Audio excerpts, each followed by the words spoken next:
বন্ধুরা, এই গাছগুলো খুব যত্ন করা হয়, কারণ এটা অফ সিজনের স্থলপদ্ম।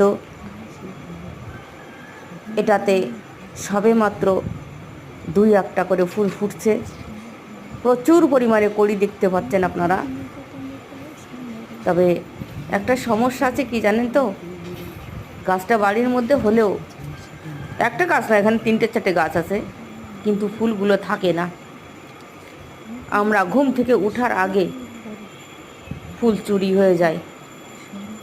3:30-4টের সময় এসে ফুটন্ত কড়িগুলো তুলে নিয়ে যায়। তো আমরা সঠিকভাবে ফুলগুলো পাই না। এরপরে হয়তো পাবো যখন বেশি ফুটবে। আপনাদের কেমন লাগছে বলবেন, তাহলে আমি ভিডিও করার উৎসাহ পাবো। Thank you.